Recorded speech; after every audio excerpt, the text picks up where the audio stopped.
কি করছেন বলুন তো?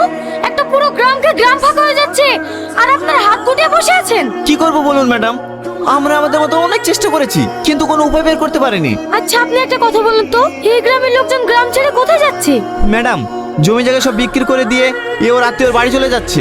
জমি জায়গা বিক্রি করে দিয়ে চলে যাচ্ছে মানে? ওদের জমি নিচ্ছে কি? ম্যাডাম, ওই পাশের গ্রামের মোড়ল সাহেবকে। সব জমি উনি একাই নিচ্ছেন? হ্যাঁ ম্যাডাম, নেবে বা না কেন? 10 লাখ টাকার জমি 1 লাখ টাকা পাচ্ছে।